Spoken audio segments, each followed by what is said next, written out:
So are you sitting in the grandstand or are you out on the field?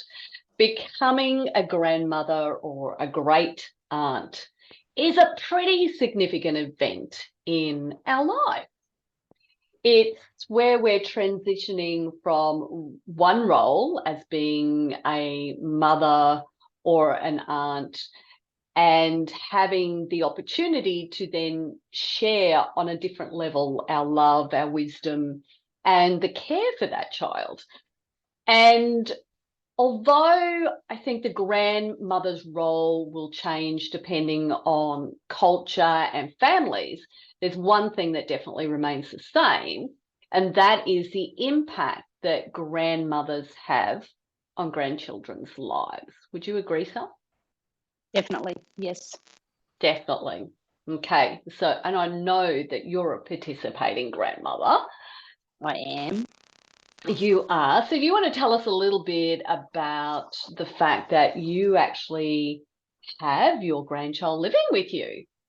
And We tell us do a little have our bit about that. I do, yes, I do have my grandchild living with me. We were very shocked 18 months ago. No, it'd be 2 years ago now, yes. And yes, we had my youngest daughter fell pregnant, and our top priority was keeping her here, safe, fed, roof over their head, and everything. But in the last 6 months, it's become a lot more active Mm-hmm. than Mm-hmm. just sitting down. We're walking and we're talking and we're dancing. And last night, Livy and I were teaching him to try and jump. And Yeah. it was so cute. He didn't go anywhere, but it was all that 3/4 of his body movement. But it's just so much fun being involved in that part of his life and teaching him those things. Yeah. Jumping, skipping, running, clapping, all those sort of dancing. Yeah. It's a lot of, All the fun stuff, right? yeah. Yeah.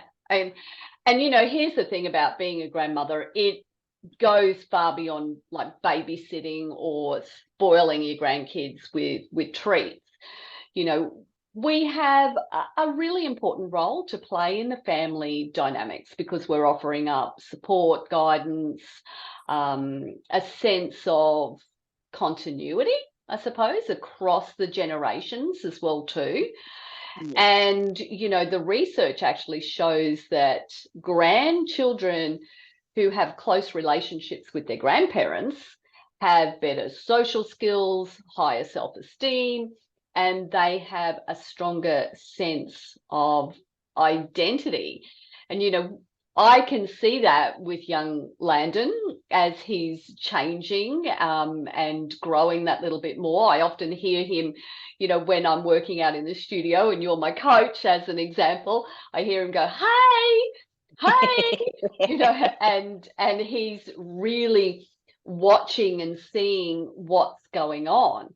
Now, us as grandparents, we get to pass on family history, traditions, stories, recipes, cultural heritage, so that it is getting passed on from generation to generation. And we offer a very different perspective on life because we're drawing from our experience and the wisdom that we've accumulated over the years. Now, things will change. There's no doubt about it. How what is recommended for children and when they start eating is very different these days to what it was, when we were parents as such. But it's about giving that listening ear, offering up words of encouragement, and just being that constant source of love and affection. And I suppose also, giving the kick up the bum when we need it as well too. Yeah. Well, Yeah. I read this quote the other day, and it wasn't so much a quote. It was, if you wonder why, it was along the lines of, if you wonder why if you think your parents love your grandchildren more than they love you, it's not that. It's that you remind them, your grandchild reminds them of when you were little. Mm. Um, and I said to Libby the other day, I said, it's so true because I had, when Olivia was born, I had a 6-year-old, a 4-year-old, and a Absolutely. newborn. Mm. So your focus is split 3 ways. Yeah. Whereas with Landon, I can sit down and we can read a book and we can colour and we can say, pull funny faces, and Mm. your focus as a grandparent is 100% on this tiny little human. And, not only are you making them laugh, but they're making you happy. Yeah. Yeah, they Yeah. are. It's a really interesting thing that you say that, in regards to the parents thinking that you love the grandchild more than them as well too. I was recently doing some growth work on myself, and there was a question that was posed, if you had to give your life for something, what would you give your life for? And straight away I said my kids, not my grandkids, but my kids. And it's a really interesting thing because I love my grandkids. And I'm actively involved in their lives, but it's from a very different perspective. I actually gave birth to, my children. And so that connection is very different. Yeah. And one of the things that I honestly believe, Sal, that is the most significant role that we can take in a grandchild's life is showing them that we value ourselves and caring about ourselves. Mm. And we can do that from being an active grandparent, which is where we wanted to head today. Are you sitting on the sidelines? Are you sitting in that grandstand, or are you out on the playing field? And look, we have seen this and heard this countless amount of time where women have not been able to, play soccer. The grandkids are going, come on, Nan, come play. But they haven't been able to do it because they're not active enough. They haven't kept up their fitness or their strength, or they've got some aches and pains, and they think that by doing nothing that's going to improve. So I think that the first thing that we can do is to lead by example. So if they see us doing something, then they're going to go, okay, well, Nan does that, so therefore it's okay for me to do it. And it doesn't matter. It starts at that young age. You're trying to teach Landon how to jump. So, you doing the jumping is not only getting, him to cackle at you and you to cackle at him, but it's also giving you the opportunity to work on improving, your bone health because you are doing that jumping. Yeah. Yeah. And look, it's really important that they see that on a daily basis, or at least when they're staying with you or you're interacting with you, that they actually see it when they're around you all the time. So I know that when, my grandkids will stay here, it's like, come on, okay, let's do some stretching. Let's go out for a walk. Let's go out for a hike. Let's go out for a bike ride, whatever it happens to be, as opposed to them getting out of bed and heading towards, televisions or, some type of tech. They're actually getting to be active. Yeah. Yeah. And I think that shows those grandkids that it's fun. Yes. And that it's rewarding in itself. And it's also reinforcing that value that you have in yourself. Yeah. Yeah. And it brings joy. Oh, totally. What about encouraging outdoor play? What do you think about that? Definitely. We take Landon outside all the time. And it can be kicking the ball around. He has a swing set with the basketball hoop on the side. So we're picking him up. I'm picking him up, and he's probably 12 kilos now. Yeah. So I'm picking him up, lifting him higher than my head, not above my head, but higher than my head, so he can put the ball in the basketball hoop. Mhm. But it's fun. He loves it. He laughs. I enjoy it. And as you said, I'm getting that incidental work happening because I'm lifting above my head. Mm. Look, our grandkids range from the age of 1 through to 21. So there's a big age difference. But if I look at those, those ones in those middle years, they do want to tend to go to the tech. And particularly if I'm staying there and I see them heading off that way, I go, oh, no TV until 12, till lunchtime. And it's like, oh, what are we going to do then, Nan? And it's like, okay, let's get the bikes out and let's ride to the park. And, when we get to the park, they've got a basketball hoop. So we play stupid games. Lockie made something up the other day where you had to move from point to point and you couldn't move off the point until you shot a hoop type of thing. And so, and just getting on the swings and the slippery dip or the slide or whatever you want to call it these days, and just playing. And there was a running track, so we did some running as well too. And then it was like, oh, time me, see how long it takes to get around the running track. So lots of activity. And then coming home was just all uphill. So it was a bit of a burden for everybody. So it was a little bit tougher.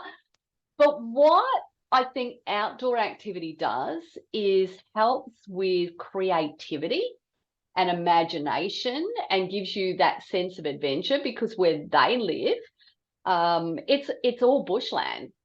So, you're seeing just so many different things when you're out and about and you're exploring. Like even this morning, Sal, I was out and then all of a sudden I saw all the little bugs, how they link themselves onto one another and they make, I put it up on my story this morning and it's like, when you work together, you get further. So it just reminded me of that.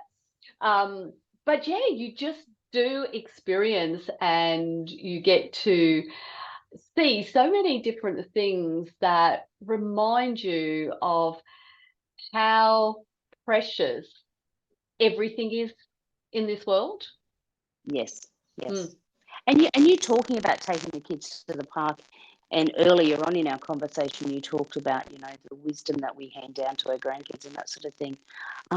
Those old school games we used to play, like Red Rover and hopscotch and tunnel ball and under and over ball and those sort of games. I'm sure if I asked my own children if they knew any of those games, they'd probably go, "Oh, not really." So I think as grandparents, it's so important that we pass those games down to our grandchildren. Get outside and play them. Yeah, like the tunnel ball, that's huge, particularly when we've got, maybe 6 or more grandkids here, in this huge line, playing outside on the grass. It's just heaps and heaps of fun. And lots of cackling going on. And even things like swinging on the old Hills hoist that we happen to have in the backyard. Although, mind you, it's starting to feel a little bit worn. So maybe it's time for all of us to stop swinging on that Hills hoist before it totally falls out. So, yeah.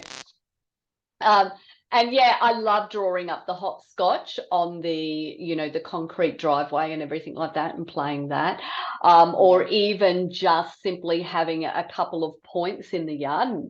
We're obviously on a farm, so, it'll be the front fence is safe and this garden bed is safe type of thing, but you have to run around and, nobody can touch you. The person who's up can't touch you. And if they do, you've got to try and get to those safe spots as well too. Yeah. I was also like thinking about it from a healthy eating perspective, Sal, when the kids have stayed here or I've been at their place, it's like making healthier pancakes as an example for breakfast and having Greek yogurt on top of them and, adding the berries and whatnot. So they're actually just seeing that it's not just about the movement as well too. It's about how you nourish your body, and it's teaching them to also experience new foods as well. Yeah. Yes. Yeah. Yep. Is there anything that you do from that perspective with Landon? Love trying new foods with Landon. Like, I mean, it's probably not a healthy food, but he tried fish fingers for dinner last Oh, night. you're right. Okay. You Yes. know, the old fish fingers. And he had a bite and he took it out of his mouth and he's looking at it, put it down, but then took another bite, so he liked that sort of thing. He tried kiwi fruit on Wednesday, Mm. once again took a bite, had a look at it, but then put it back in his mouth, loved it. Oranges. We now know he's addicted to oranges, loves oranges. Yeah, so it's all Yeah. that tasting the food and, what does he like? Sweet, savoury, those sort of things. I also think, Sel, there's a lesson in that for us as well too. If you look at that child experiencing that food, they put it in their mouth and they mull it over, and they're feeling the sensations and they're, just recognizing the flavors in it. They're being extremely in the moment and mindful. Moment, definitely. Yeah, Yeah, yeah. definitely. Whereas what we're doing is we're going getting it in Yes. as quickly as we possibly can. So getting back to that, okay, I'm going to put it into my mouth and I'm going to put everything else down and I'm actually going to appreciate that mouthful of food and how it tastes, how it feels, all of those Yeah. types of things. Yeah. I mean, for goodness sakes, I was having a chili dish the other night with black beans and kidney beans. Mm-hmm. He loves black beans and kidney beans. Yeah. He kept coming up and picking them out of my dish and eating it, an 18-month-old. Like, That's brilliant. yeah, brilliant. That's brilliant. Yeah. Mm. Yeah. And the earlier that they get introduced to different types of food, the more they're going to appreciate it.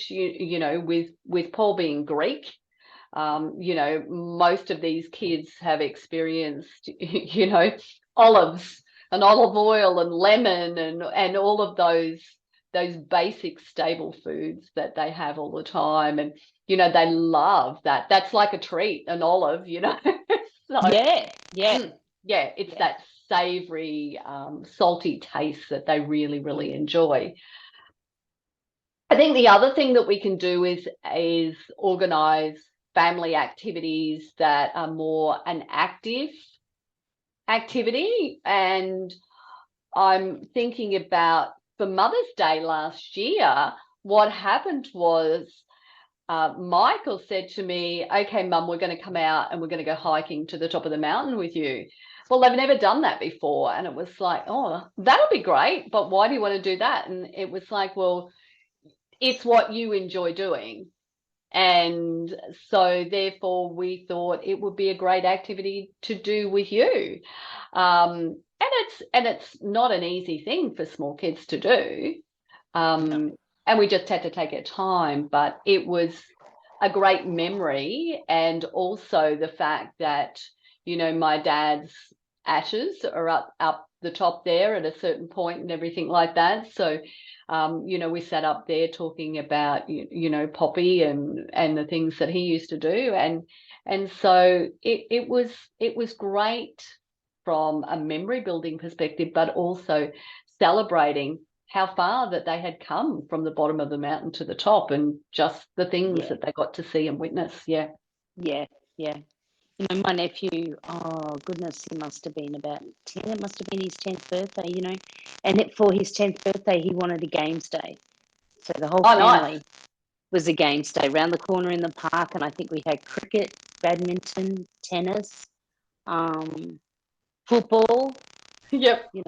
But it was so much fun because everyone got involved. Mm. The kids could see no one's parents or grandparents were sitting on the sideline. Everyone was involved. Yeah, absolutely.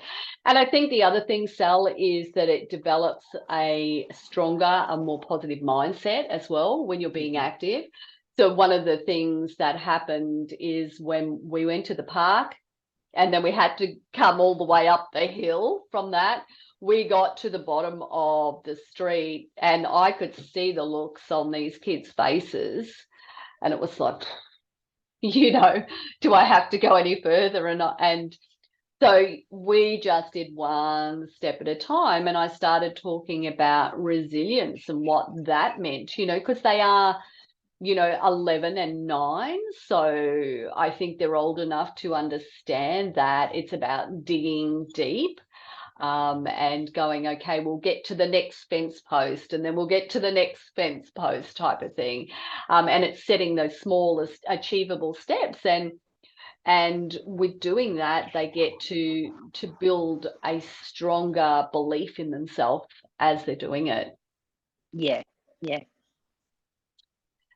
So any final thoughts on being an active grandparent or grandmother in particular? My final one is being that active grandparent or grandmother takes you outside straight away to nature. It's going to boost your mood straight away. Because most of the activities we've talked about today is being outside, being, as we said, being an active grandparent. So I think getting out, and you're taking your grandchildren outside to enjoy nature as well. You know, the sunshine, water if you're going swimming, grass under their feet, that sort of thing. Yeah, there is one thing that I think is really important to acknowledge today as well too, Sal, and that's the fact that we often have women say, you know, oh, I can't do a workout because I've got my grandkids. And yet, I don't know how many times I've done my workout with my grandkids and now they go, oh, Nan, can we do a weight workout today? Can we do this type of workout today? Because they've been exposed to it. So I think the message here is don't be scared to get your kids involved in the grandkids involved in the workouts that you're actually doing as well too. So there's lots of different ways that you can support them being active, healthy humans and have a heap of fun with you. Yes. Yep. Thanks for joining me, Sal. Love your tips. Thank you for having me. Thank you. You're welcome. Thanks for joining us today, ladies. We'll see you very soon. Bye for now. Bye.